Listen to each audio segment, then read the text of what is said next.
José Manuel Sierra Páez, pastor evangélico, nacido el 2 de octubre de 1961 en Venezuela, lleva más de 40 años en el ministerio, con un profundo conocimiento de las Escrituras y dominio del hebreo bíblico.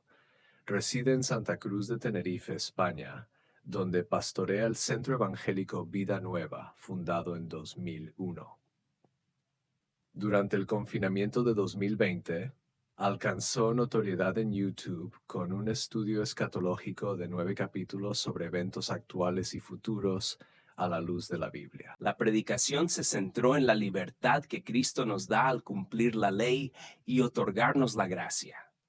Recordó que la obediencia al Evangelio es un mandato, no una opción, y que debemos predicar con convicción. Se destacó que muchos cristianos permanecen inmaduros espiritualmente, pero Dios espera frutos de nuestras vidas. La ley tuvo un propósito temporal para frenar el pecado, pero ahora vivimos bajo la gracia, libres de cargas religiosas y enfocados en una relación personal con Cristo. Se hizo un llamado a disfrutar la vida, servir con gozo y vivir en la libertad gloriosa que solo Jesús puede ofrecer. En Cristo encontramos plenitud y propósito, y nuestro deber es compartir esta verdad con el mundo. ¡Qué predicación tan poderosa y llena de verdad! Fue una enseñanza profunda que nos recordó la libertad que tenemos en Cristo y cómo debemos vivir con propósito y gozo en su gracia. La claridad con la que se explicó la transición de la ley a la gracia nos lleva a reflexionar sobre la importancia de una relación genuina con Dios, dejando de lado la religiosidad vacía. Gracias por compartir este mensaje que inspira, edifica y llena de esperanza. Dios siga usando su vida para impactar a muchos. Habíamos hablado acerca del mandamiento, la orden, no la sugerencia ni la propuesta, sino el mandamiento, que es muy diferente, de predicar el Evangelio. Esto se encuentra en Marcos capítulo 16, y vamos nuevamente a ir a esa porción, y vamos a refrescar un poco la memoria. Vamos a hablar un poquito acerca de lo que se habló el domingo pasado, y vamos a ir un poco más adelante, porque creo que es muy importante tener las ideas claras. No hay nada peor en esta vida que un creyente que no sabe ni lo que quiere. Y he encontrado mucha gente así, gente que se llaman cristianos, gente que van saltando de iglesia en iglesia, un poquito aquí, un poquito allá, un poquito con este pastor, un poquito con el otro pastor.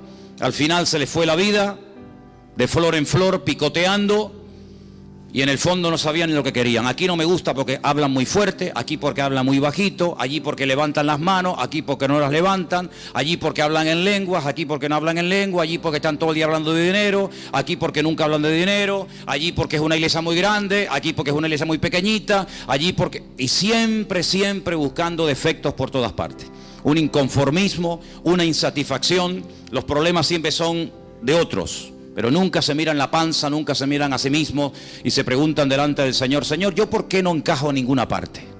¿Por qué no soy capaz de estar toda mi vida en un lugar? Yo no estoy diciendo que no hay momentos en los que uno tiene que plantearse seriamente qué hago en esta congregación donde no me están dando de comer. Yo no estoy hablando de eso.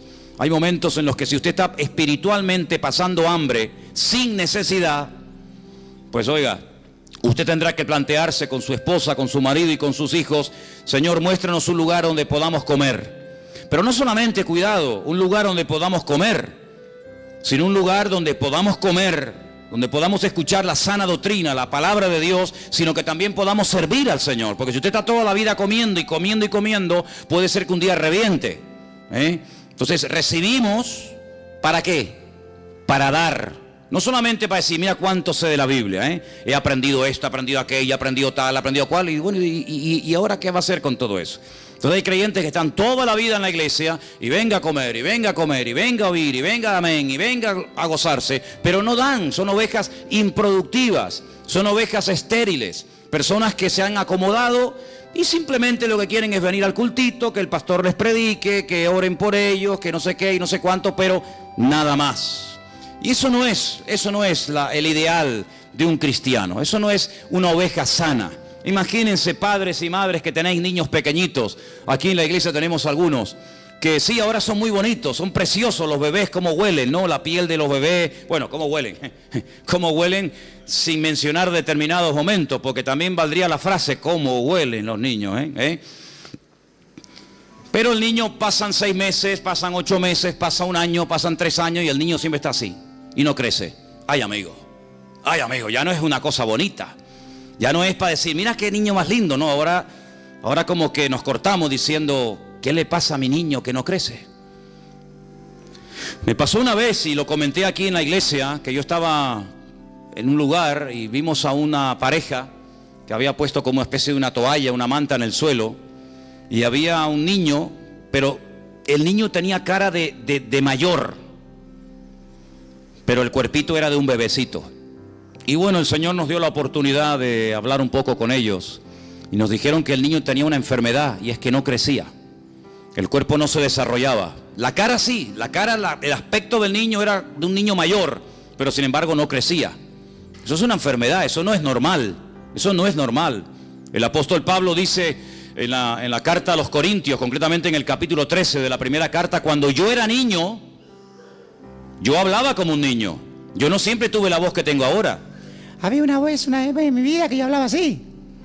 Pero después ya cambié la voz, ¿sabe? Yo tuve complejos durante muchos años de chiquitito. Yo era el más pequeño en el equipo de fútbol. Yo soy lampiño, yo no tengo pelos.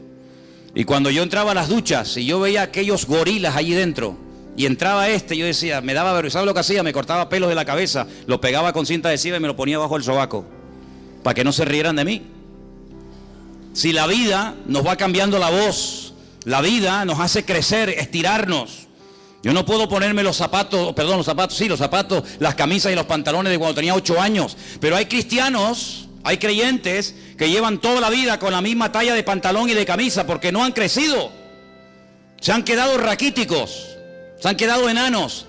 ¿Es esto algo nuevo, algo que tiene que ver con el siglo XXI, que es algo de los últimos tiempos? No se equivoque, hermano. Ya en los tiempos bíblicos, en los tiempos de la primera iglesia primitiva, ya había estos problemas. Por ejemplo, el apóstol Pablo, me remito otra vez a la carta a los Corintios, le dice, sois niños en Cristo. No les puedo dar alimento sólido, porque si se le da una chuleta a un niño lo matamos. No puedo compartir con ustedes cosas profundas, no puedo usarles en otros aspectos de la vida. ¿Por qué? Porque os habéis quedado estancados, sois niños, carnales. Y claro, y como sois niños y carnales y no habéis madurado ni crecido, habláis como niños, pensáis como niños, hay celos, hay envidias, hay divisiones. Quítate tú para ponerme yo, porque os comportáis como auténticos niños, aunque lleváis toda la vida en la iglesia. Y también cuando uno lee la carta a los hebreos, pues también encontramos palabras como, ya es tiempo de dejar los rudimentos y avanzar hacia la perfección, y comer comida sólida. Y es una tragedia cuando hay creyentes que no quieren crecer, están ahí tranquilos, ahí en su asiento 1 año y otro año, y está bien, yo vengo, pero esa no es la voluntad de Dios. Dice la Biblia que cuando un pastor sale con su rebaño por las montañas, con frío, con calor, por la mañana, por la tarde, por la noche, a veces jugándose la vida con peligros tremendos, ¿para qué sale? ¿Para qué hace el esfuerzo ese hombre? Es que no hay otra cosa a la que dedicarse en la vida. Bueno, la Biblia nos enseña y nos da a entender tanto en el Antiguo, a través de la vida del rey David y de otros personajes, porque muchos patriarcas fueron pastores. Curiosamente, Abraham fue pastor, Isaac fue pastor, Jacob fue pastor, José fue pastor, David fue pastor, y muchos fueron pastores. Y el esfuerzo que hacían era para poder ver que ese rebaño les daba leche, o les daba corderitos, o cabritos, o les daba lana, o les daba algo, pero nadie se está sacrificando año tras año, día tras día, pasando frío y hambre y jugándose la vida por nada. ¿Se da cuenta? Entonces el Señor ha invertido mucho en ti, hermano. ¿Sí o no? El Señor ha invertido mucho tiempo en nosotros, mucho. ¿Cuántos sermones tú has oído? ¿Cuántos más o menos? ¿100? 100. 200, 300, 400 y... El Señor quiere que toda esa semilla que ha sido plantada en tu corazón produzca fruto. ¿Y qué dice el Señor? ¿Qué dice el Señor de un árbol que no da fruto? ¿Qué hay que hacer con el árbol que no da fruto? Según el Señor. cortarlo. Y si lo dejamos para que decore, no, es que no hay objetos decorativos en el reino de Dios. En otros aspectos sí, pero en la iglesia nadie es un objeto decorativo. Vamos a poner el púlpito aquí, una plantita y al hermano al lado, así, quietito, sin moverse. No hay objetos decorativos en el reino. Dice el Señor que llegó a maldecir el Señor Jesucristo a una higuera porque daba un aspecto pero eran falsos. Estaba cargada de hojas. Y se acercó y dice la Biblia que la maldijo porque tenía hambre y no había fruto en ella. Dijo, ¿para qué queremos una higuera que no dé fruto? Está inutilizando la tierra y impide el crecimiento de otros árboles. Alguien le dijo, bueno, vamos a darle otra oportunidad, vamos a abonarla, bueno, ok, una oportunidad más. Pero si no da fruto, me la cortan y la tiran al fuego. Así de claro. Entonces cuando uno va a la palabra del Señor, en el capítulo 16 de Marcos, vimos la semana pasada que el Señor a sus discípulos primero les reprochó su incredulidad y su dureza de corazón. Versículo 14, Marcos 16, 14. Les reprochó, les echó en cara lo duro que todavía eran, lo incrédulos que todavía eran. ¿Cómo es posible que a veces le cuentes a un cristiano un milagro y te diga, bueno, ya no sé, no será una exageración lo que me estás contando? ¿Cómo puede ser que haya cristianos que duden del poder de Dios? ¿Cómo puede ser que haya iglesias y denominaciones enteras que digan que hoy en día Dios no hace milagros? Entonces, ¿yo qué soy? Si yo entré a la iglesia la primera vez en mi vida a robar, y entré enfermo, y entré endemoniado, que no podían conmigo 8 hombres, ¿y yo qué soy? Señor, ese día me sanó, me salvó y me liberó.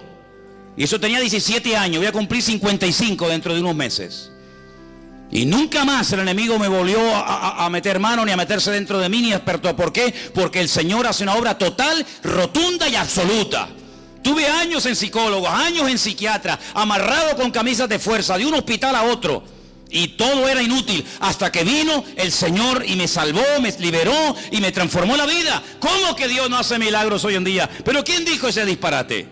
Lo que pasa es que no los hace a través de tu vida, ni tú los ves, porque tú eres un incrédulo que tienes la cabeza así de gorda, llena de Biblia, pero tu corazón está seco porque no tienes comunión con Dios.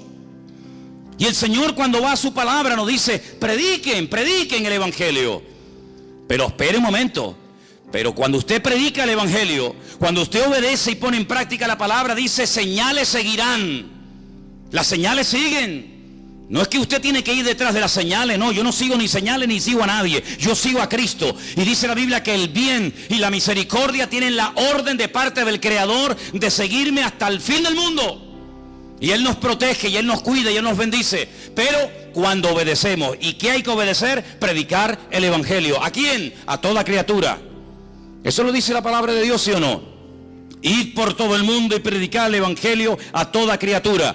Está hablando con judíos, no está hablando en una iglesia evangélica donde es normal predicar el evangelio. ¿Qué vamos a predicar?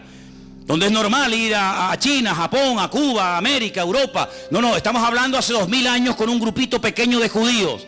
Y los judíos decían, yo no salgo de mi tierra para nada, porque fuera de mi contorno, fuera de mi frontera, lo que hay son los goyim.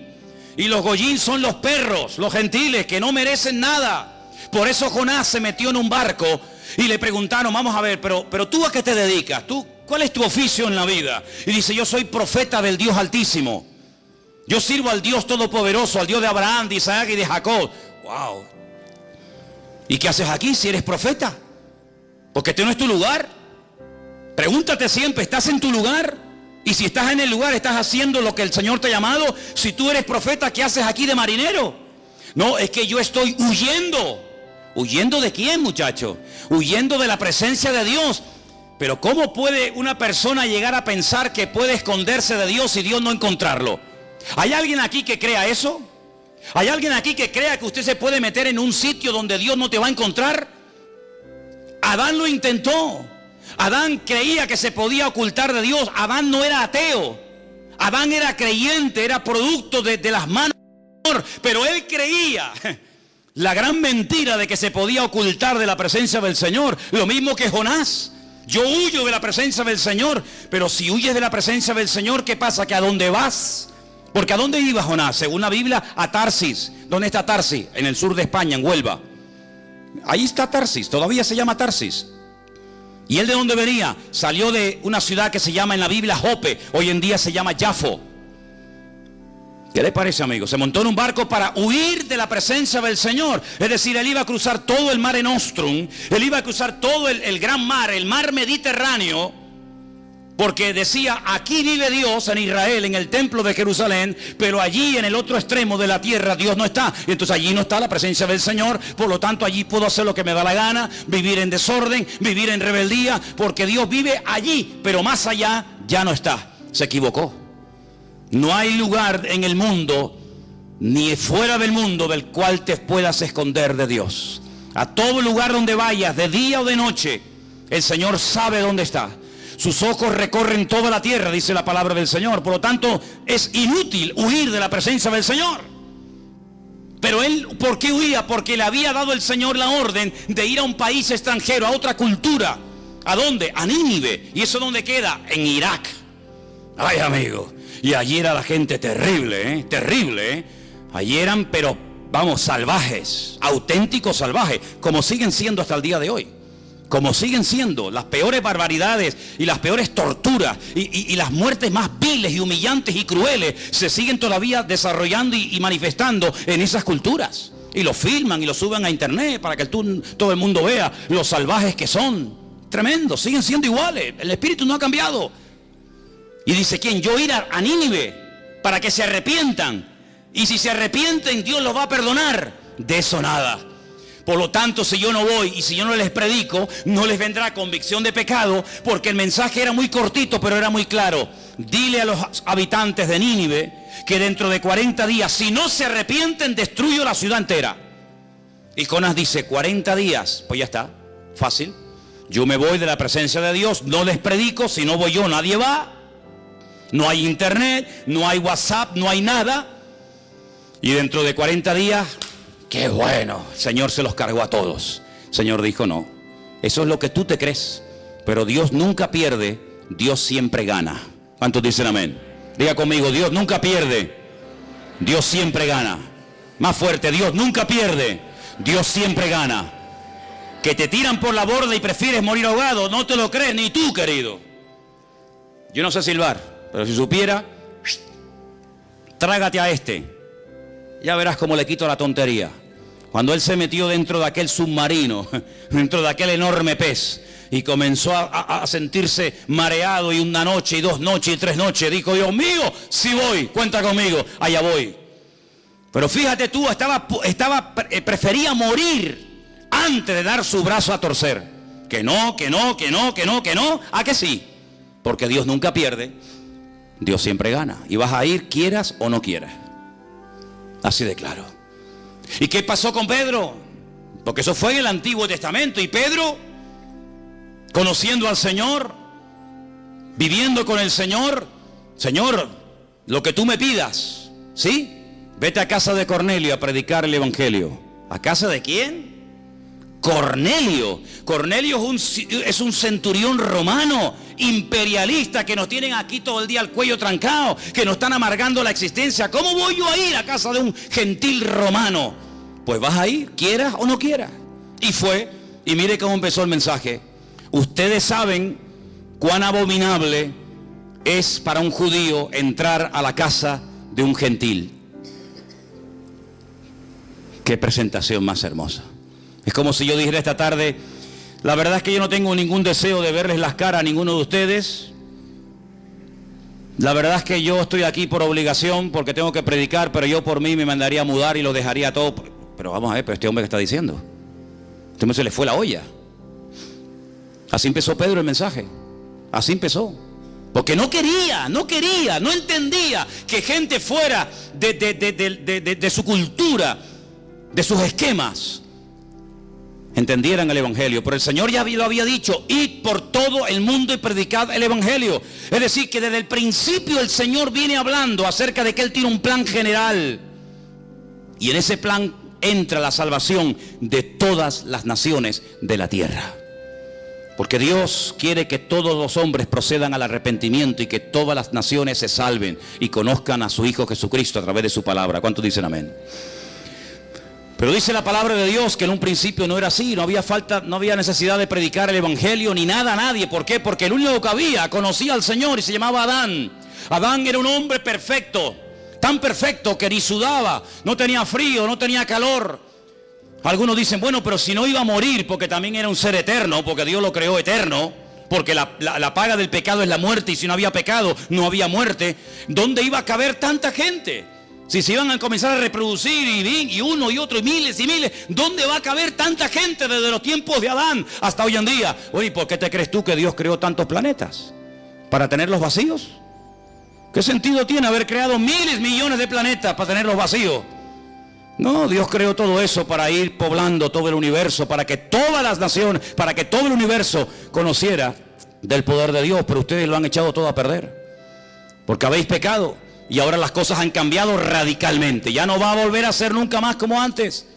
Ahora vas a sudar, ahora vas a tener frío, ahora van a tener dolores, ahora les va a doler por aquí, les va a doler por allá. Ahora se van a levantar los padres contra los hijos contra ellos mismos. Ahora va a ser todo diferente. Cuando vayas a sembrar te vas a pinchar la mano, porque nacerán cardos y espinos.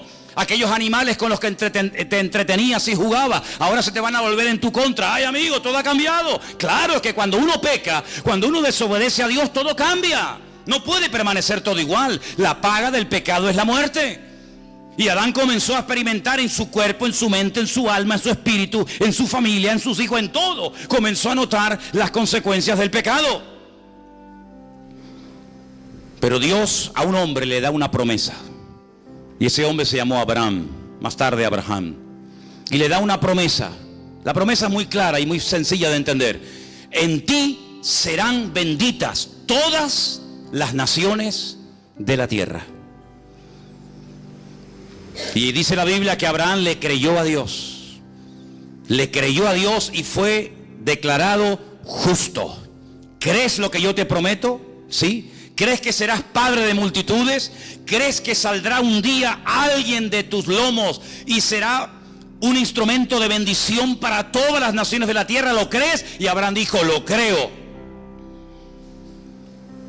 ¿Dónde se escribió eso? En ninguna parte, no hacía falta. Él le creyó a Dios y su fe fue contada por justicia.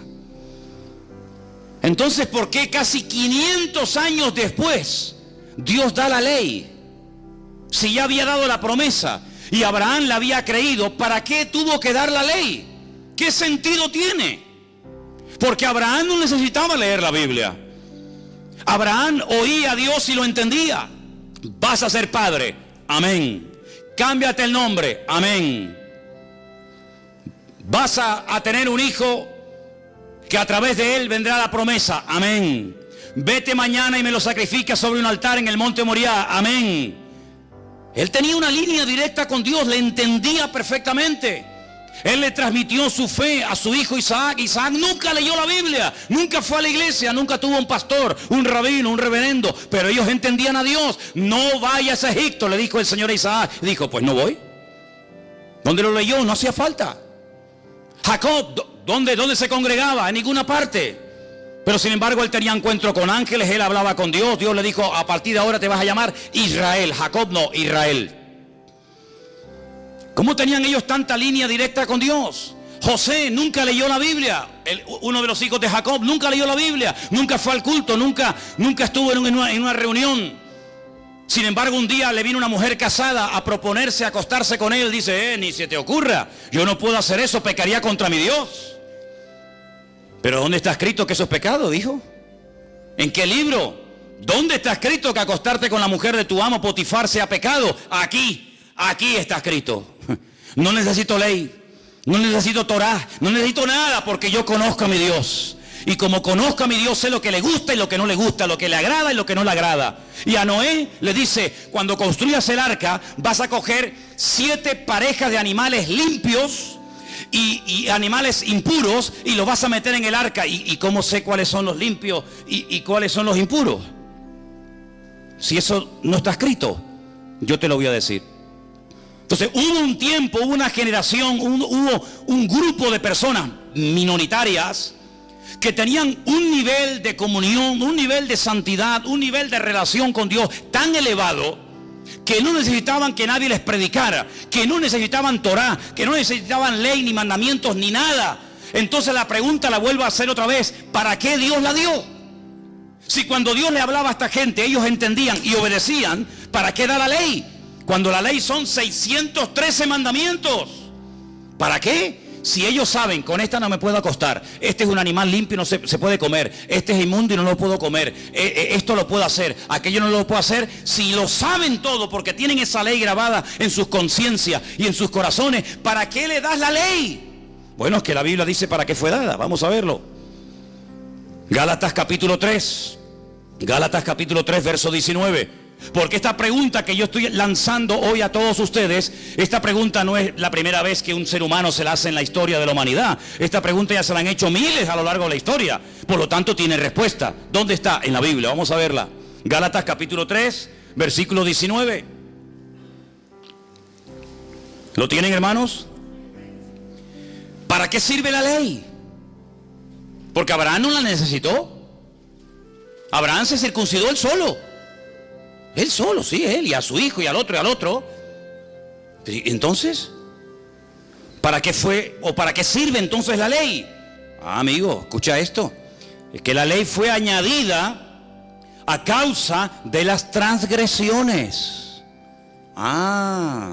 Porque no todo el mundo era como Abraham, no todo el mundo era como su hijo Isaac o como su nieto Jacob, no todo el mundo tenía la espiritualidad y la santidad y el nivel de relación como tenía José.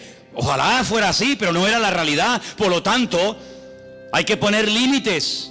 Por lo tanto, la ley no fue dada para los buenos, sino para los transgresores, porque los buenos no necesitan ley. Dice, ¿qué ley le voy a poner a un obediente como Abraham? ¿Qué ley le voy a poner? No me obedezcas tanto. Oye, no tengas tanta fe. A los que hacen la voluntad de Dios, a los que conocen al Señor, no necesitan ley, pero fue dada a los transgresores. Y ellos no eran transgresores, pero iba a haber muchos. Fue dada a causa de las transgresiones hasta, ay amigo, esta preposición es fundamental. ¿Hasta cuándo? Viniese la simiente a quien fue hecha la promesa. ¿A quién se le hizo la promesa? A Abraham. En ti serán benditas todas las naciones de la tierra. Cuando venga esa simiente, cuando se cumpla esa promesa que yo te he dado, hasta ese momento llega la ley. Mientras tanto, no. Entonces dice, hasta que viniese la simiente a quien fue hecha la promesa y fue ordenada por medio de ángeles en mano de un mediador. Y el mediador no lo es de uno solo, pero Dios es uno solo. Luego, ¿la ley es contraria a las promesas de Dios? Dice, en ninguna manera. Pero si por la ley, porque si la ley dada pudiera vivificar, la justicia fuera verdaderamente por la ley. Mas la Escritura lo encerró todo bajo pecado, para que la promesa que es por la fe en Jesucristo fuese dada a los creyentes.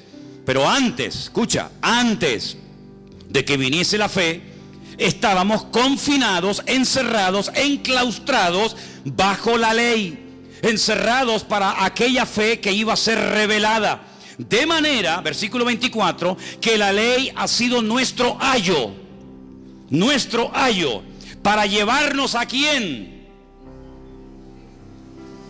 Para llevarnos a Cristo. Yo pregunto, ¿vino ya Cristo o no ha venido todavía? Porque en Israel lo están esperando, dicen que no ha venido.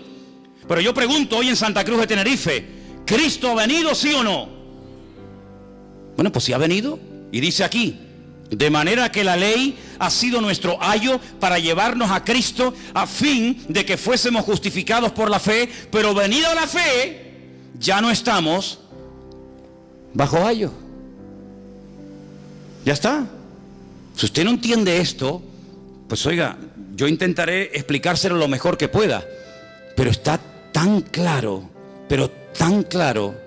Abraham, te voy a dar una promesa, pero entre la promesa y el cumplimiento de la misma van a pasar muchas generaciones, muchos siglos. Y yo conozco al ser humano, porque si cuando eran perfectos y hablaban conmigo todos los días, pecaron y desobedecieron, imagínate ahora que ya le dieron lugar al pecado, que ya han probado la rebeldía y la desobediencia. Si antes no pudieron mantenerse en santidad, cuánto menos ahora. Por lo tanto, entre que te he dado la promesa y hasta que venga la promesa, y la promesa es Cristo, van a pasar muchas generaciones, muchísimas, miles y miles de personas. ¿Cómo hacemos para que esto no se desmadre? ¿Cómo hacemos para que el mundo no se autodestruya? ¿Cómo hacemos para frenar la maldad? Poniendo leyes. Poniendo leyes. Los casados, ustedes no pueden engañar a sus mujeres con otras mujeres. Mujeres, ustedes tienen que ser fieles a vuestros maridos. Hijos, tenéis que obedecer a vuestros padres. Agricultores, tenéis que hacer esto y esto y esto. Ganaderos, tenéis que hacer esto, esto y esto y esto. Solteros, casadas, viudas. Y hay un montón de leyes. Pero si yo sé que de aquí al Puerto Veracruz o de aquí a los cristianos no puedo ir a más de 120, porque yo lo sé, ¿sí o no? Yo no necesito que por el camino me pongan carteles y carteles y carteles y carteles y carteles. 120, 120. Pero si ya lo sé. Pero entonces, ¿por qué se ponen? Porque siempre habrá alguno que aún, a pesar de que lo sabe, se va a pasar el límite y va a querer ir de 200. Y después pasa lo que pasa. Si yo sé que en España se circula por la derecha y los que me vienen por la izquierda, yo no necesito tantas indicaciones porque ya lo sé, ya lo aprendí, ya lo sé de toda la vida. Ay, amigo, pero hay gente que a pesar de esas leyes dice, no, yo me voy a ir por la izquierda. Y mira lo que pasa, los kamikazes que encima apuestan dinero, chocan uno con otro y se rompen familias y un auténtico desastre. Las leyes se ponen para los transgresores, no para los obedientes. Si usted ama a su esposa, usted no necesita poner un cartel en la puerta de su casa, no cometerás adulterio. Es que yo ya lo sé, José lo sabía, sin necesidad de ley.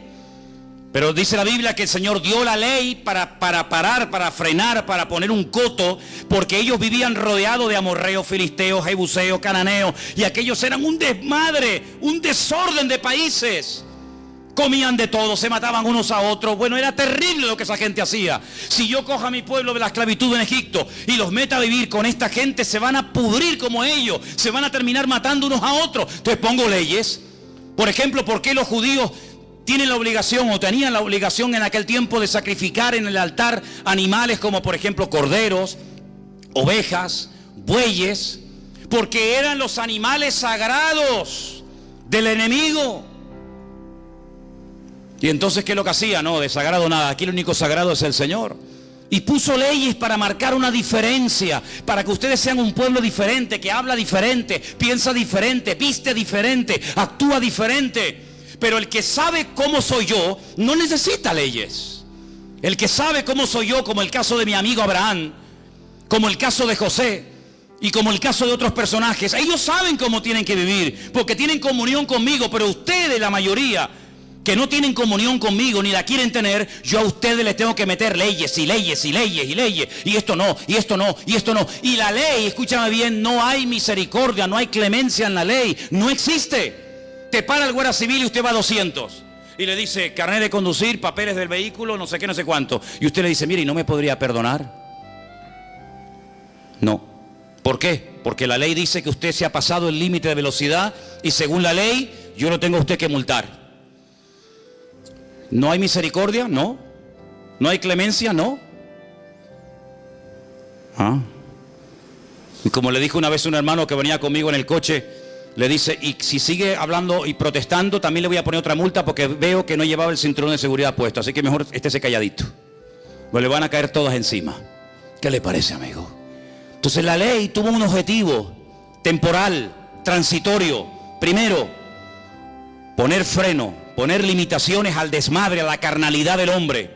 Segundo, aunque le suene fuerte, hacerle la vida imposible al hombre. ¿Para qué? Para que llegue un momento en el que diga, yo no puedo con esto, Señor, esto es demasiado, esto es terrible. Señor, 613 mandamientos, pero si Adán tenía uno y era perfecto y no pudo, y a mí me manda 613, no puedo. Claro, pero te quiero llevar a un momento en el que digas, me rindo, yo no puedo con esto. Y entonces tendrás que pedirme ayuda a mí y en ese momento te mandaré a mi hijo, ¿te das cuenta? Porque la ley es un instrumento, no un fin. Y hay gente que se queda con el medio y no se da cuenta de que Dios utiliza cosas. Pero todas esas cosas, ¿a quién apuntan? En la misma dirección. apuntan a Cristo. Y si no entendemos que el Evangelio, la figura central del Evangelio no es el pastor, no es la iglesia, no son los milagros, sino que la figura central, el mensaje central del Evangelio se llama Jesucristo, no vas a entender absolutamente nada, porque hasta que usted no entienda la base, usted no va a poder construir encima. Se le va a venir todo abajo. Y la ley es un medio, no un fin en sí mismo. Mire lo que dice, por ejemplo, Romanos 3:21. Lo tengo aquí también subrayado, se lo leo. Ahora, aparte de la ley, se ha manifestado la justicia de Dios, testificada por medio de la ley y de los profetas. La justicia de Dios por medio de la fe en Jesucristo. Sigo leyendo versículo 22. Para todos los que creen en Él, porque no hay diferencia. Por cuanto todos pecaron y están destituidos de la gloria de Dios, siendo justificados gratuitamente por su gracia mediante la redención que es en Cristo Jesús, a quien Dios puso como propiciación. Palabra más rara esta, sustitúyela y ponga sustituto. Él es el sustituto, Él ocupó tu lugar. Ahora te lo explico. Nuestra propiciación por medio de la fe en su sangre, para manifestar su justicia a causa de haber pasado por alto en su paciencia los pecados pasados, con la mira de manifestar en este tiempo su justicia, a fin de que Él sea el justo y el que justifica al que es de Jesús, de la fe de Jesús. ¿Dónde está puesta la jactancia? ¿Dónde está? Dice aquí, queda excluida. ¿Por cuál ley? ¿Por la de las obras? No, sino por la ley de la fe. Concluimos pues que el hombre es justificado por la fe sin las obras de la ley. Esto no lo he escrito yo, Y esto no se escribió ayer a la noche para el mensaje de hoy. Esto lleva 2000 años escrito. Conclusión, que el hombre es justificado por la fe sin las obras de la ley. Es decir, que si yo no cumplo la ley, yo me puedo salvar. ¿Cómo? Por la fe en el Señor Jesucristo. Pues esto es un disparate. Para ti sí, para mí no. Para mí ha sido lo más maravilloso que he podido oír en mi vida. Que soy salvo por la fe en Jesucristo, no por lo que yo pueda llegar a ser, sino por lo que Él hizo por mí. Porque aunque intentara cumplirlo, no puedo, porque nunca daré la talla. Porque la ley de Dios es perfecta y el ser humano es imperfecto. Y como un ser imperfecto puede intentar o puede presumir de que él puede cumplir con la ley. Imposible. ¿Es Dios solamente Dios de judíos? No, es también Dios de los gentiles. Y ciertamente lo es. Porque Dios es uno y Él justificará por la fe a los de la circuncisión, es decir, a los judíos, y por medio de la fe a los de la incircuncisión. Es decir, Dios dio una ley temporal y transitoria hasta llevarnos a la realidad del cumplimiento de la promesa. Y cuando la promesa vino, y la promesa fue el Señor Jesucristo, el medio dejó de cumplir su objetivo. Este vaso de agua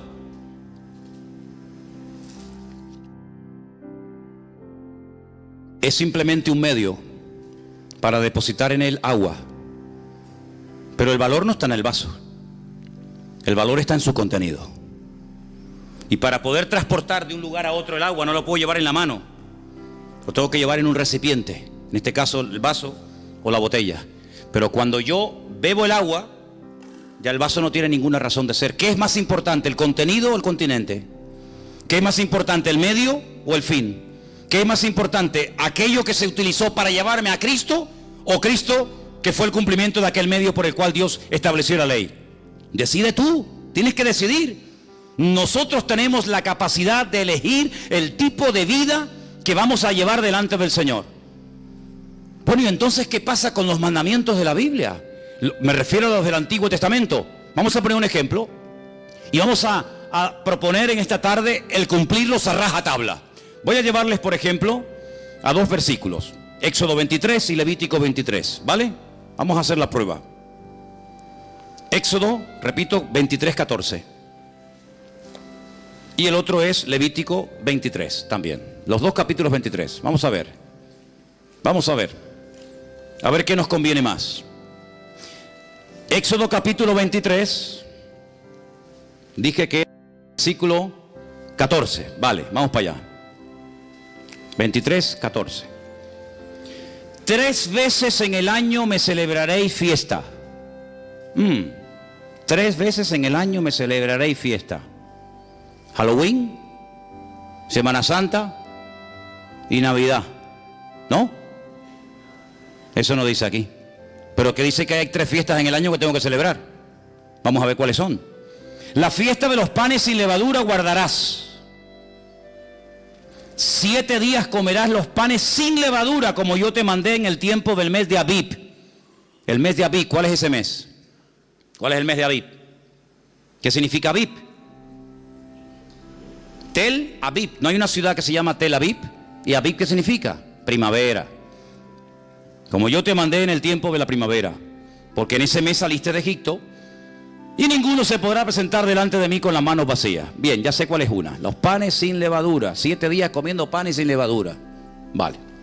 Segunda, la fiesta de la siega. Bien. Y después, si quiere, podemos leer la otra que también nos dice que era la fiesta de los tabernáculos. Está en Levítico 23, 34. Y ahora dice, 3 veces en el año, versículo 17, estoy aquí, 3 veces en el año se presentará todo varón delante del Señor. Vale, entonces, según el Antiguo Testamento, estamos tratando de hacer una prueba práctica, objetiva, para ver si podemos cumplir con esto. 3 veces al año dice el Señor en su palabra que todo varón, luego las mujeres quedaban excluidas. Ah, no me dijeron nunca eso. Yo no sé lo que ustedes le dijeron, yo sé lo que estoy diciendo. Las mujeres no tenían obligación de hacerlo, los hombres sí. 3 veces al año, fiesta de Pascua o Pesaj. Pesaj significa saltar. Saltaron de la esclavitud a la libertad. Un poquito más adelante, 50 días más adelante, la fiesta que llamamos nosotros Pentecostés o Shavuot, la fiesta de las semanas. Y al final, casi entre septiembre, generalmente octubre, una fiesta que se llama la fiesta de los tabernáculos. Pero la pregunta es, ya sé el nombre de las fiestas, ya sé cuántas fiestas son, pero ¿dónde se celebraban? ¿Dónde se ponían en práctica estas fiestas? ¿Dónde? ¿Dónde? En el sitio que estableciera el Señor tu Dios. ¿De dónde huía Jonás? ¿De Tacoronte? ¿De la matanza? ¿De dónde huía Jonás? Él huía de Jerusalén, huía de Israel, porque en la mentalidad del judío se les metió hasta en los tuétanos que Dios vive en el templo de Jerusalén. Por eso yo cuanto más me aleje de Jerusalén, más me alejo de la presencia de Dios. Mira, hasta el día de hoy, hermano, escuchen bien esto. Hasta el día de hoy en Israel está la creencia de que el mundo son como grandes círculos concéntricos. Cuanto más lejos vivas de Jerusalén, más lejos vives de Dios. Si tú vives dentro de Israel, estás más cerca de Dios.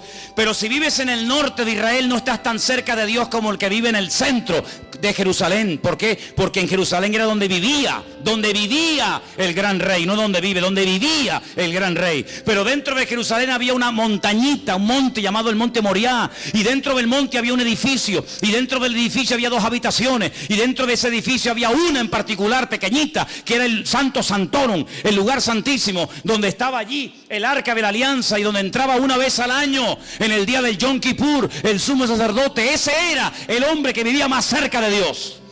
Los demás vivían, depende, a 4 kilómetros de Dios, a 5 kilómetros de Dios, a 8 kilómetros de Dios. Esa era la mentalidad. Esa era la mentalidad que había. Y el Señor dice, me celebraréis estas 3 fiestas anuales donde yo lo dijere, donde yo lo estableciere. Bueno, venga, va. A ver, tubillete.com. Vamos a sacar billetes para poner esto en práctica. Estamos ahora en la fiesta de la...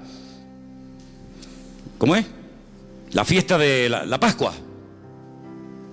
Muy bien, venga, tubillete.com. Mañana sacamos un billete, salimos desde Tenerife Sur, paramos en Madrid o en Barcelona y de ahí cogemos otro avión y nos vamos a Tel Aviv. Llegamos a Tel Aviv, cogemos la guagua y nos vamos a Jerusalén. Cuando lleguemos a Jerusalén decimos, oye, una pregunta, ¿el monte Moria aquí dónde queda? Pues claro, uno se imagina el monte Moria como las cañadas del Teide, ¿no? El monte Moria es un monte muy chiquitín, que lo han aplanado encima para poder construir. Y entonces llegas y te dicen, no, el monte Moria está dentro de la ciudad vieja de Jerusalén. Venga, nos metemos por donde entramos, por la puerta de Damasco, que la conocen muchos de ustedes, que hemos ido allí. Venga, entramos por la puerta de Damasco, empezamos a darnos codazos con todo el mundo porque es una calle abarrotada, cruzamos todo el barrio árabe, follón tremendo, llegamos al control militar. Allí nos quitamos las chaquetas, los bolígrafos, los móviles, todo, y ya pasamos del barrio árabe al barrio judío. Ya estamos allí estamos en el muro de los lamentos, en el Col del Hammurabi, el muro occidental, ¿vale? ¿Y ahora qué hacemos? ¿Dónde está el monte? Está allá arriba. ¿Y cómo subimos? Bueno, como tú no eres musulmán, tú no puedes subir por cualquier parte. Solamente hay una puerta de acceso, una escalera de madera de acceso para los no musulmanes, y es esa. Entonces tienes que ponerte en la cola, no se te ocurre llevarte una estrella de David, una cruz, una Biblia, porque te prenden fuego allí mismo. Entonces tienes que hacer una cola enorme, y cuando llegas arriba y cruzas el puente de madera, y llegas allí arriba y dices, Salam aleikum salam, alhamdulillah, Shukra. Vamos a buscar el templo. Y te dice, ¿el qué? Claro, como a lo mejor no habla español, le tienes que decir el Bet Hamikdash. Aquí no hay Bet Hamikdash. Aquí hay dos mezquitas. Una allí y otra aquí. Aquella se llama la mezquita de Omar. Y aquella se llama la mezquita de Al-Aqsa. ¿Pero y el templo? Porque yo he leído aquí que tengo que venir al templo del Señor 3 veces al año y he venido de Tenerife. Y todos estos conmigo. Pues aquí no hay templo. Y como se ponga chulo, le damos una paliza y lo tiramos del muro abajo. Y no es la primera vez que lo hacen, ¿eh? Entonces me vengo a Tenerife frustrado porque digo, Señor, no puedo cumplir tu palabra, Señor. No puedo. Porque la voy a cumplir ¿dónde? En mi casa. Eso no vale. No vale. Es que es allí. Es decir, que los cristianos españoles que vivían en el sur o en el norte de España tenían que viajar 3 veces al año a ir a Jerusalén. ¿Me estás diciendo eso? Exactamente te estoy diciendo eso. Y si no quería, eso es otro tema. Pero el Señor dijo 3 veces al año se me van todos a Jerusalén a celebrar la fiesta de Pesach, la fiesta de Shavuot y la fiesta de los tabernáculos, la fiesta de Sukkot. Pero Señor, si yo lo quiero hacer hoy en día yo cojo tu palabra y la interpreto literal y la quiero poner en práctica, no puedo. Y si no hago las cosas como tú me has dicho, ¿qué hago entonces? Bueno, pues si no puedes hacer las cosas como yo he dicho, no las hagas. Porque para hacerlas mal, mejor que no las hagas. Pero ¿y entonces cómo hago? Bueno, entonces lo que tengo que ir a la Biblia a buscar una respuesta a mi incertidumbre, a mi problema. Señor, ¿qué hago? Y ahora me encuentro que la Biblia dice, vuestra Pascua es Cristo. Amigo, que mi Pascua es Cristo. Ajá. Yo soy vuestra Pascua. Por eso mi paz os dejo, mi paz os doy. Y a donde vayas, te puedes estar tranquilo, porque si vives en el sur, en el norte, en América, en Oceanía o donde sea, en Cristo, lo que no puedes cumplir, aunque quieras, porque no se dan las condiciones, ya lo has cumplido si tienes a Cristo viviendo dentro de tu corazón. Ay, amigo, ¿os dais cuenta cómo Cristo es todo? ¿Te das cuenta cómo Cristo destaca por encima de todo? Es como cuando un alpinista está días y días y se esfuerza y lucha y oxígeno y esto y aquello. No ve nada, está luchando para llegar a una cumbre y cuando llega por fin arriba, ¡ay, amigo! Desde arriba se ve una panorámica alucinante, se ven todos los picos, se ve a lo mejor en el fondo otro continente, se ve, yo qué sé, el mar. Pero para poderlo ver todo, tienes que subir. Por eso dice la Biblia que hasta que no subamos, hasta que no levantemos en alto al Señor Jesucristo, no vamos a entender nada. No vas a entender nada, porque los mandamientos del Señor tienen condiciones. Y si no se dan las condiciones, no se puede poner en práctica el mandamiento.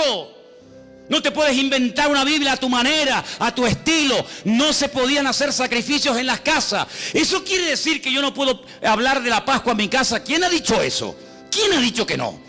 ¿Quién ha dicho que no podemos hablar en la iglesia o en la escuela dominical o en el culto de jóvenes o donde sea de cualquier otra fiesta? No estoy diciendo eso. Lo que estoy diciendo que si usted quiere hacer las cosas decentemente y con orden, como Dios manda, aunque quisieras, no puedes.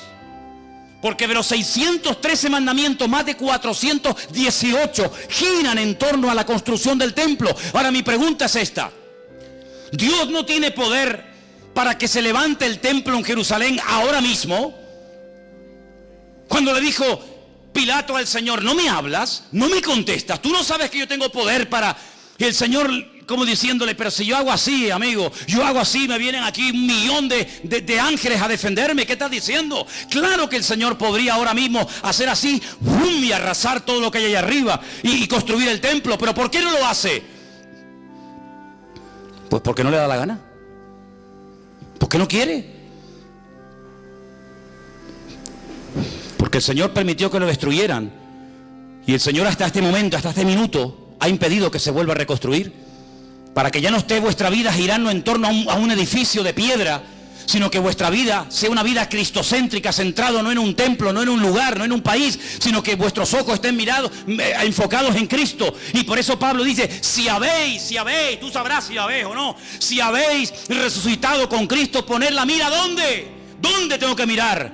¿A dónde mira el musulmán cuando ora? A la Meca. ¿A dónde mira el judío cuando ora? A Jerusalén. ¿Y a dónde mira el cristiano cuando ora? ¿A dónde miro?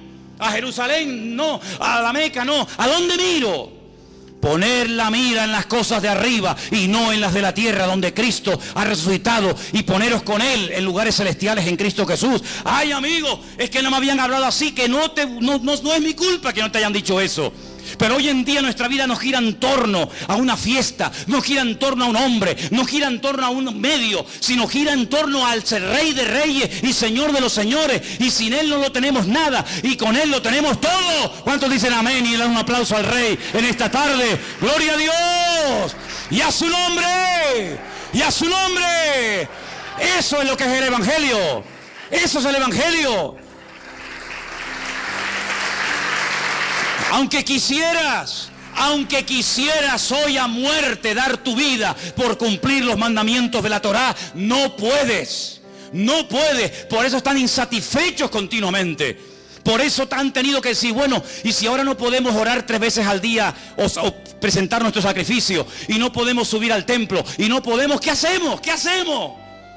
Y ahí se levantaron los rabinos a lo largo de la historia y escribieron una enciclopedia gigantesca, enorme, llamada el Talmud. Ay, amigo. ¿Y qué es el Talmud? Pues es la creación de la Mishnah y la Gemara, la Totafot y la Hagahá. ¿Eso qué es? Tradiciones y mandamientos. Y el Señor dijo: recorréis tierra y mar para ganar a un prosélito.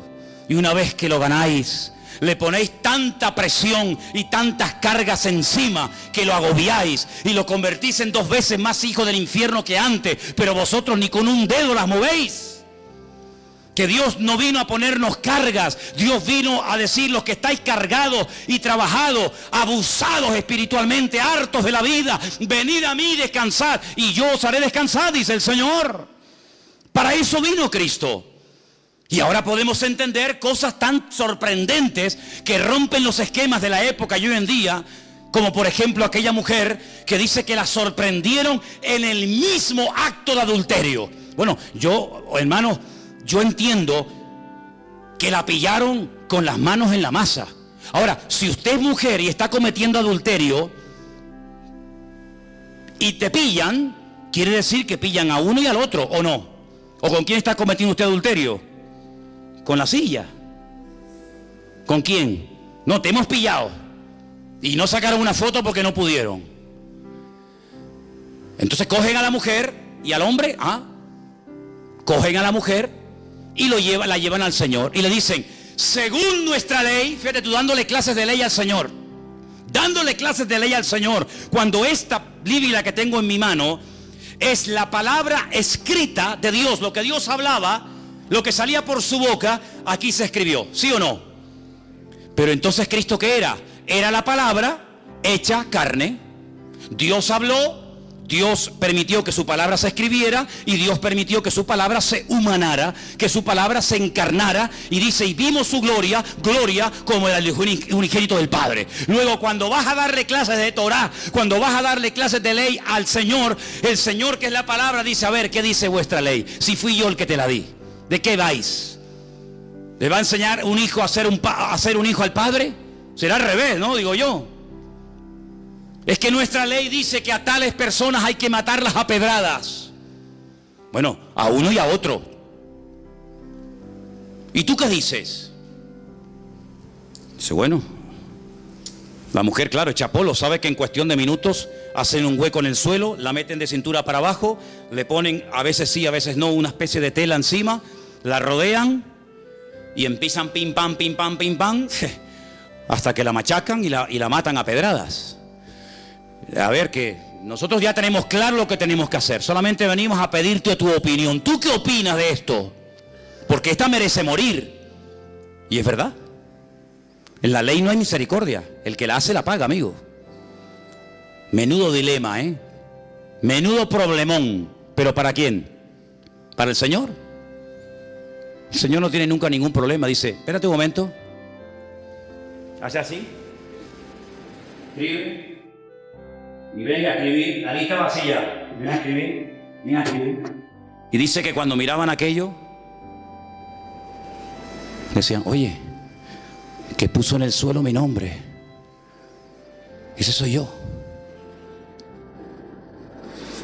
Claro, porque la inmensa mayoría que estaban allí condenando a los demás, ellos también habían tenido relaciones con ella. ¿Qué te crees? El que tiene digamos, una prepotencia de estar siempre acusando a los demás, generalmente es el peor que está, siempre es él. Generalmente es así. Es mucho más fácil apuntar así que verte que te estás apuntando tú, ¿no? Oye, que te puso ahí el DNI, muchachos, 42815-975B. Ese soy yo. Y ellos, cuando vieron los nombres en el suelo, dijeron, vámonos, nos pilló. A ver si vamos a morir también nosotros. Y dice que fue uno, y el otro, y el otro, y el otro. Todos se fueron, quedaron descubiertos, amigos. Ah, amigos. Pero quedó uno solo. Uno que nunca había pecado. Uno que jamás había tenido un mal pensamiento. Uno que fue santo desde el vientre de su madre hasta el día de hoy.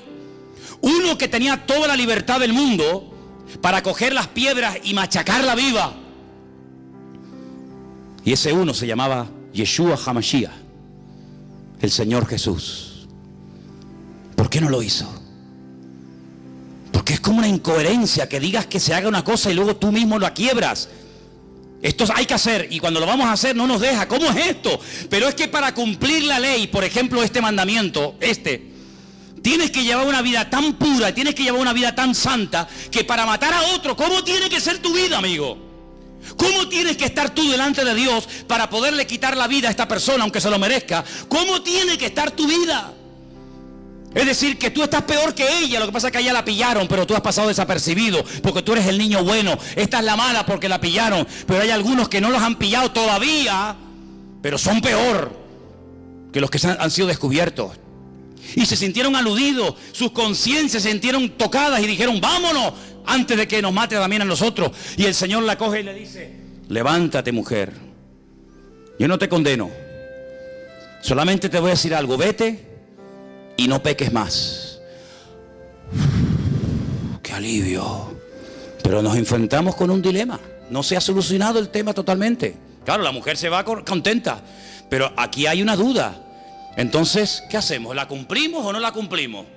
Porque si resulta que se acostó con otro y tú la perdonas y aquí no ha pasado nada, cuando tu palabra dice en la ley que hay que matarlas a pedradas, ¿en qué quedamos? Perdonamos ahora a los asesinos, a los pederastas, a los etarras, perdonamos a todo total. Dios es bueno y perdona a todo el mundo. ¿Es eso el mensaje que nos transmite el Señor? No, es que hay parte B, viene la segunda parte, escúchala. El Señor sabía que tenía que morir, pero si Él lo había mandado. El alma que pecare, esa morirá, y esta pecado tiene que morir. Pero vamos a hacer una cosa, no hemos leído esta tarde, cuando les dije esa palabra rara que se ha leído, Él es la propiciación de nuestros pecados, que les dije, si no la entiende, póngala por la palabra, Él es nuestro sustituto. ¿Os acordáis que lo dije?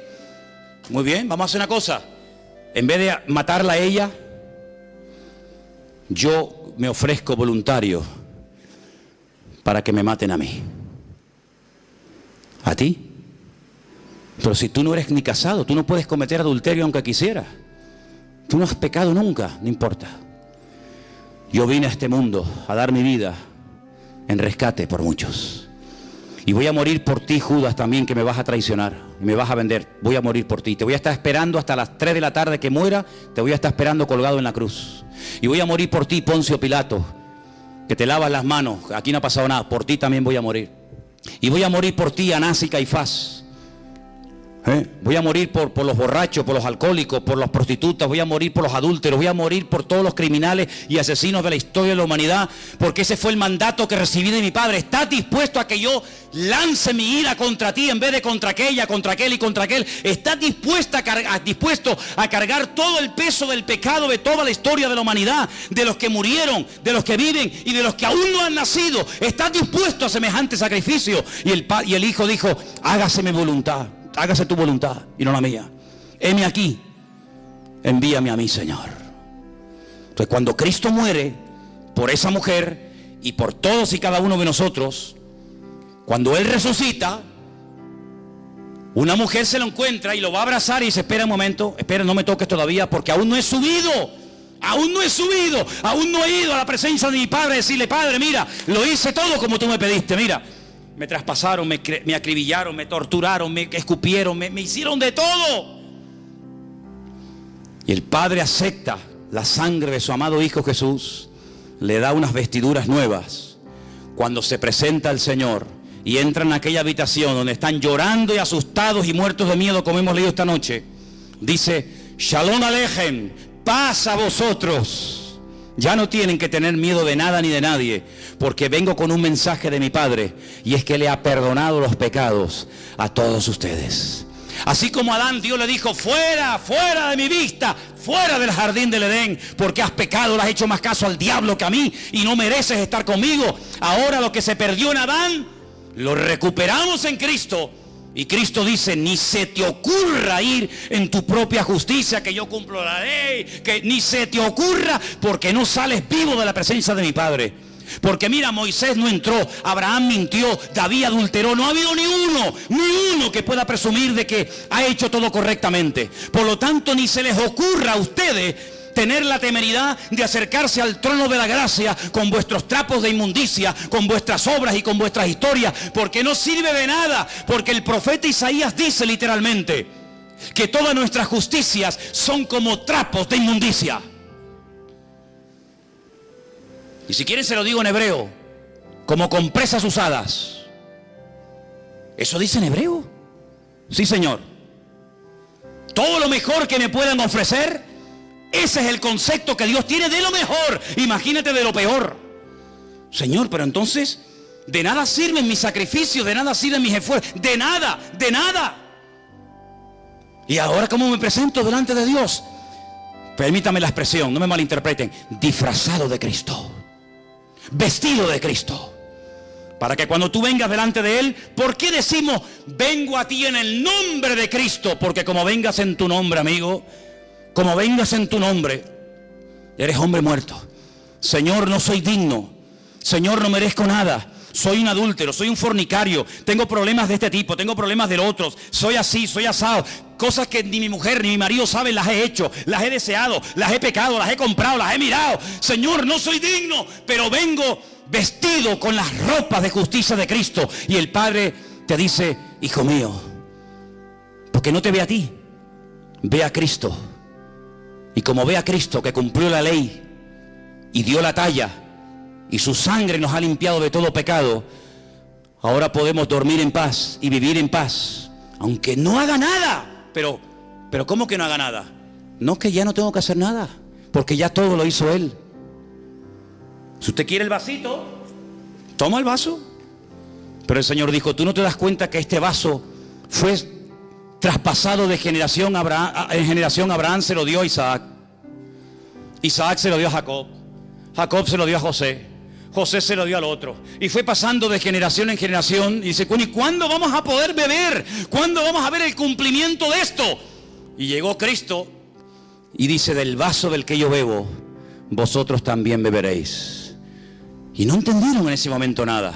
Pero hubieron personas que sí entendieron el mensaje. Lo entendieron mucho más claro que los religiosos. Porque el espíritu religioso embota la mente. El espíritu religioso fanatiza al pueblo. El espíritu religioso esclaviza la mentalidad de la gente. Y por eso los religiosos eran capaces, terrible hermano, de ver a una pobre mujer, 18 años asistiendo al culto y no le hacían ni caso. Porque está enferma y encima es mujer. Pero Cristo entró a la sinagoga y le dice, mujer, ven para acá, quedas libre de tu enfermedad. Y se enderezó y comenzó a glorificar a Dios. Y veía un leproso y decían los judíos, uy, un leproso, uy, que me contamina y me tengo que ir a mi casa de una semana sin poder entrar al templo. Ni loco me acerco yo a un leproso. Y el Señor hacía así y lo tocaba. ¿Qué va a manchar, qué va a contaminar al Señor? Un leproso nada lo puede contaminar, porque Él es bendito y santo por los siglos de los siglos, amén. ¿Cuántos dicen amén? Y por eso fue una sinagoga y le dijo a un ciego, mira, sé libre de tu enfermedad. Y al otro lo sanaba y al otro no sé qué. Y claro, luego venían, bueno, pero no puede ser. Vamos a ver, es que hoy es Shabbat. Hoy es Shabbat. ¿Y? Es que el Shabbat no se puede hacer esto. ¿Cómo que no? ¿Quién dijo eso? No, es que ya. ¿Y quién te sanó a ti? Yo no sé cómo se llama. ¿Y cómo te sanó? No, me puso barro en los ojos y me mandó al estanque de Siloé, que está en la otra punta de Jerusalén. Yo he estado en el estanque de Siloé. ¿Te acuerdas, Carmen, cuando nos metimos por abajo? Que por poco te mueres allí, ¿eh? Un estanque enorme, kilómetros por debajo de tierra. Lo mandó a la otra punta. ¿Por qué no lo mandó al estanque de Betesda, que está allí pegadito? Porque los judíos decían que un judío no podía caminar más de 1000 metros, más de 1050 metros en día de reposo. Por eso ustedes van a encontrar en la Biblia camino de un día de reposo. ¿Y cuánto es un camino de un día de reposo? 1050 metros. Pero si me voy al estanque Siloé, entre que voy y vengo, hay más de 1050 metros. Por eso los judíos le dijeron, ese hombre que te dio esa orden no es bueno, es un pecador, porque ha quebrantado el día de reposo. Y dice este pobre hombre que no tenía mucho conocimiento de la palabra, mira, si es bueno, si es malo, si es pecador o no es pecador, ni lo sé, ni me interesa. Yo lo único que sé, que yo era ciego y ahora veo. Y ustedes con toda su parafernalia no me habéis podido ayudar en todos estos años. Y este hombre vino y en un segundo me cambió la vida. Hasta que tú no entiendas que el Evangelio ha superado con creces todos los medios, todos los vasitos, todos los instrumentos que ha utilizado el Señor, vas a ser un esclavo de cosas. No toques, eso no se puede hacer, eso no se puede mirar, eso no se puede ir. Y el Señor dice que ha venido para darnos libertad cuando conocemos la verdad, y la verdad se llama Cristo. Por eso en esta iglesia predicaremos toda la vida que teniendo a Cristo lo tenemos todo. ¿Cuántos dicen amén? Hay iglesias, lo sé, soy consciente. Llevo ahora 34, 35 años de pastor. Conozco todos los pastores de estas islas. Los conozco, sé cómo se llaman, cómo se mueven. Incluso algunos que ni son pastores, pero ellos dicen que lo son. Y en algunas iglesias, si usted no paga el diezmo, está bajo maldición. Y la gente se asusta. Y si usted se va de esta iglesia, usted va sin la bendición. Y si usted no habla en lengua, no se va al cielo. Y venga condenación, y venga condenación. Mi Señor no vino para amargarle la vida a nadie. Mi Señor vino para dar libertad a los cautivos. Hoy estarás conmigo en el paraíso, hijo. Pero sin dar el diezmo. ¿Cómo se va a salvar sin dar el diezmo? Sin hablar en lengua, sin ayunar, sin evangelizar a nadie, así, por la buena. Hoy estarás conmigo en el paraíso. Pero ¿qué ha hecho este hombre? Nada. Es que no puede hacer nada. El que lo está haciendo soy yo. Y como yo lo voy a hacer bien, yo te ofrezco el paraíso y lo que haga falta. Pero hay algunos que están empeñados, porque son ignorantes y quieren seguir siendo ignorantes, que es lo peor. Que hay que hacer esto, que hay que hacer aquello, que hay que hacer tal, que hay que hacer tal, que hay que hacer no sé qué, y que hay que hacer no sé cuánto, y que hay que hacer que te he demostrado con la Biblia, o no te enteras. Te he demostrado con la Biblia que aunque quieras cumplir la ley no puedes, hombre. Te lo estoy diciendo. Entonces no sigas R que R con lo mismo. No sigas R que R con lo mismo, hombre. No se puede cumplir la ley, no se puede cumplir la Torá. No se puede. No se puede cumplir bajo ningún concepto. Hay un lapsus que ha quedado ahí suspendido, y es el tiempo de gracia, en el cual dice el Señor, ahora prediquen el evangelio, abren los ojos a la gente, que entiendan que no es a través de este medio, que no es a través de aquel, que hay un solo camino, un solo mediador, y tiene nombre, se llama Jesucristo. ¿Cuántos dicen amén? Entonces, si usted viene a esta iglesia y quiere dar el diezmo, que no lo quiere dar, a mí me da igual si usted da dinero o no da igual de dinero, me da igual. Si muchos de ustedes cuando estaban en el mundo, yo estaba predicando el evangelio, si yo no vivo de lo que la gente da, yo vivo por fe, porque sé que mi Señor es mi pastor y nada me faltará. Si usted habla en lengua, pues me parece bien. Mire, es que yo no quiero hablar en lengua, pues no hable, mijo. A mí me da igual si usted habla o no habla en lengua. Es que a mí no me gusta ayunar, pues no ayune. Es que yo no puedo venir a la oración por la mañana, pues no venga. Pero entonces esto que es un libertinaje, no, es la libertad gloriosa de los hijos de Dios. Es vivir tranquilo, vivir sin agobios, vivir sin presiones religiosas. Yo odio la religión, porque las religiones son ataduras y son presiones a la gente. Y encima el religioso se cree que por cumplir está agradando a Dios, y a veces nada más lejos de la realidad. ¿Saben lo que le digo? Lo que le digo a muchos: disfruta de la vida. Disfrute de la vida. Hermano, y si yo no me levanto a las 6 de la mañana y si oro a las 10, ¿qué? El Señor a las 10 está ocupado, no lo puedo atender. Nunca he entendido eso. Está bien levantarse temprano y orar, yo no tengo nada en contra de eso. Pero si mañana quiere dormir una horita más, ay Señor, perdóname. ¿Por qué? Porque tenía que haber orado a las 6. ¿Dónde dice la Biblia que hay que orar a las 6? La Biblia dice orad sin cesar. A las 6, a las 7, a las 8, a las 9, a las 10. Dios no ha venido a traernos condenación, hermano. Dios ha venido a alegrarnos la vida. No te la compliques más de lo que la vida nos pone impedimento, porque el Señor ha venido a que usted sea libre, a que usted viva en paz. Se viene a la iglesia a disfrutar, no se viene a la iglesia a sufrir. Si usted va a una iglesia a sufrir, no vaya. O usted es masoquista, le gusta que le humillen, le gusta salir vacío, le gusta salir mal. No, la iglesia ha sido diseñada por el Señor para abrirnos los ojos, para aclararnos nuestras dudas, para que no seamos ignorantes y vivamos en la libertad gloriosa de los hijos de Dios. ¿Cuántos dicen amén?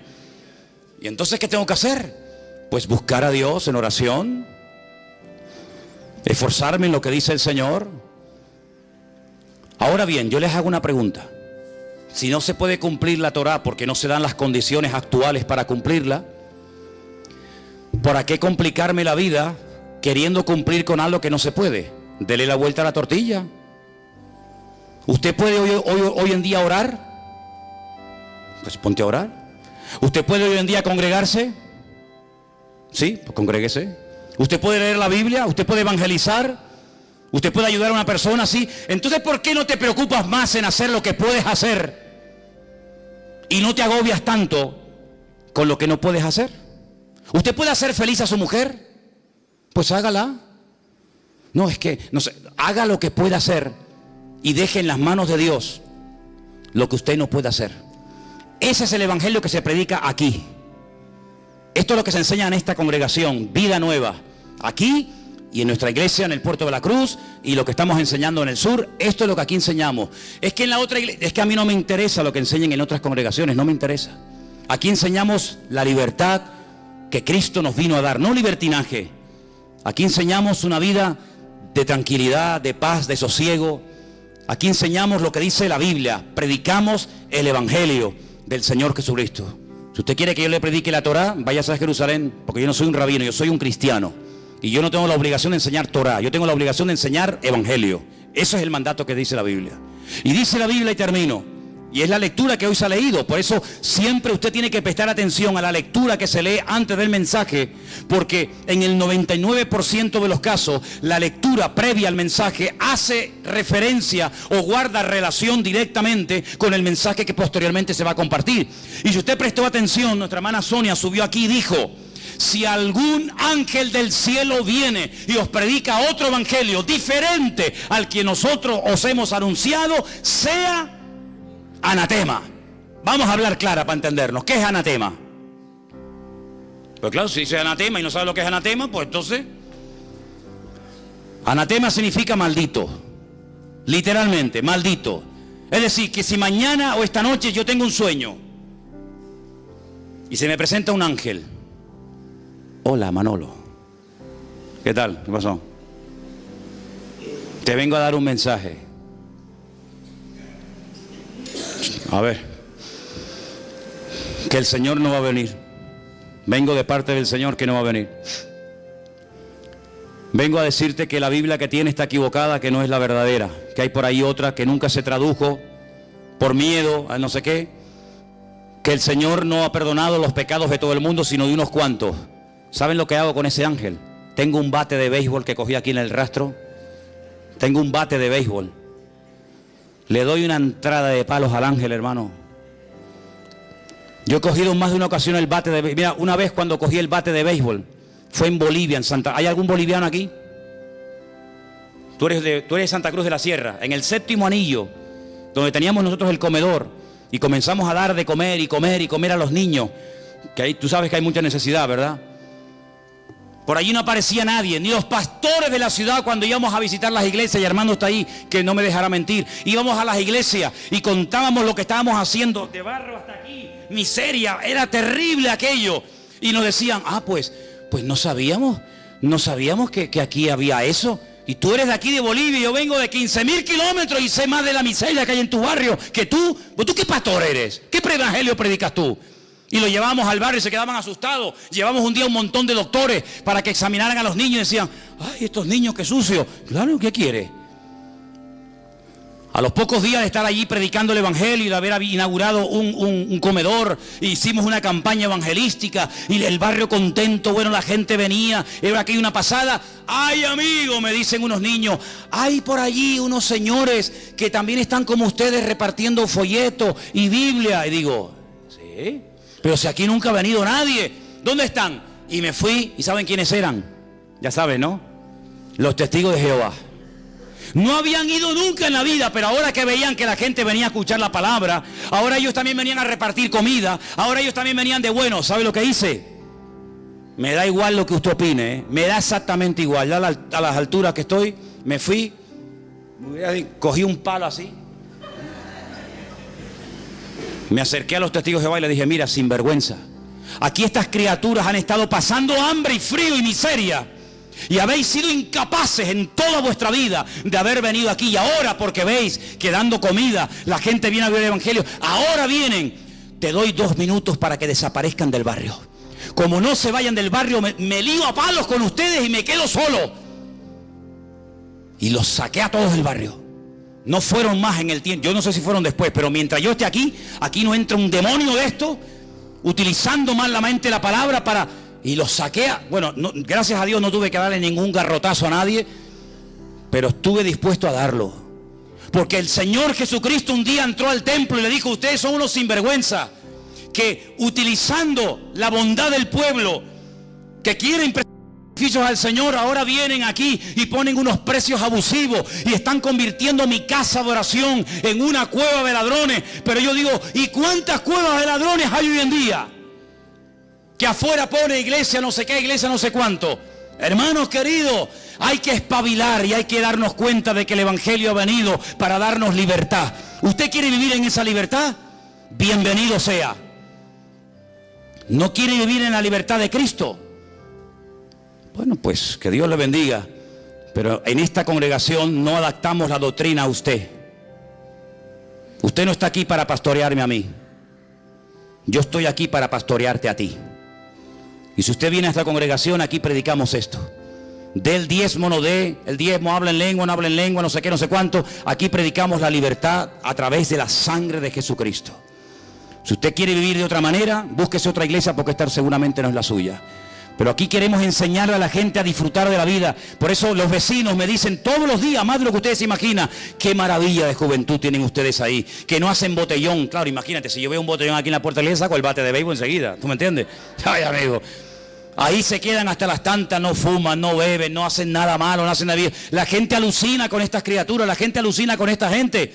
Aunque a veces también con el sonidito se pasan un poco, pero bueno, ojalá todo fuera eso, Porque hemos enseñado 15 años seguidos, año tras año, uno detrás de otro, que en Cristo hay libertad. Y como en Cristo hay libertad, no lo cambiamos por nada ni por nadie. ¿Cuántos dicen amén? Así que quiero que cierres tus ojos y digas simplemente, gracias Señor. porque tú has venido para hacerme libre. Aleluya. Tú has venido para hacerme libre, y en esa libertad que tú me has dado, de esa no me muevo. De esa libertad yo no me muevo. Y dele gracias a Dios que hay un lugar en esta isla que es un auténtico oasis en medio de tantas tinieblas, donde se le está enseñando a usted cómo vivir en libertad, cómo vivir con gozo, cómo vivir con paz, y no vivir con presión, con condenación. No hice esto, no hice aquello. No, hermano querido, por favor, hágame el favor. Relájese, como decía nuestro hermano Anderson el jueves en la predicación. Relájense, hermano, relájese. Disfrute de un Dios tan maravilloso que tenemos. Alabado sea Dios. Yo quiero que en esta tarde usted le diga: Señor, gracias porque el Evangelio es lo que justamente hoy se ha dicho aquí. Cristo murió, Cristo resucitó, Cristo volverá otra vez, y fuera de eso sobra todo lo demás. Cristo no necesita nada más, porque todo lo que se hacía falta hacer, Él ya lo cumplió. Por lo tanto, no añadas. Estate quieto, porque como intentes hacer algo, lo vas a echar a perder. Estate quieto. Métete en Cristo, que Cristo se meta en ti, y ya verás cómo puedes entrar y salir de la presencia del Padre en paz, porque la sangre de Cristo tiene poder. Bendito sea tu nombre, Dios. Trae libertad a los cautivos en esta tarde, mi Señor. Quita toda ignorancia, toda presión psicológica, toda presión espiritual. Rompe toda atadura, toda tiniebla, la reprendo en el nombre poderoso de Jesús de Nazaret. Toma autoridad sobre toda mentira, sobre todo espíritu de religiosidad, sobre todo fariseísmo, contra toda condenación y peso innecesario que el diablo quiera poner sobre nuestras conciencias. Señor, declaramos libertad y rota toda cadena hoy, ahora, en el nombre de Jesús de Nazaret. Declaramos libertad sobre este lugar, declaramos libertad sobre esta isla. Que tu pueblo disfrute, Señor, que tu pueblo sea un pueblo alegre, un pueblo gozoso, un pueblo bendecido, porque han entendido el Evangelio. Y porque cuando uno entiende el Evangelio, lo cree y lo practica y lo vive, vive en libertad, de gloria en gloria, de victoria en victoria, de bendición en bendición. Bendito seas. En esta tarde, Señor, haz tú la obra. Yo he predicado la palabra, pero hay gente aquí que necesita ser sacudida y dejarse de tanta religiosidad, de tanto fariseísmo, y que sean libres, porque eso es lo que tenemos que ser: libres para adorarte, libres para danzar, libres para servirte, Dios mío. Extiende tu mano, mi Dios, en esta tarde. Bendito seas tú, Jesús. El Señor está en este lugar en el día de hoy, y queremos disfrutar de su presencia. Queremos disfrutar de un tiempo especial con Él. Póngase de pie conmigo. Levante sus manos al cielo. Levante sus dos manos bien altas al cielo. Y vamos a cantar esta canción en el nombre del Señor. Cante una vez más esta parte. Declárelo en el nombre de Jesús. Somos libres, libres, todos juntos. Libres.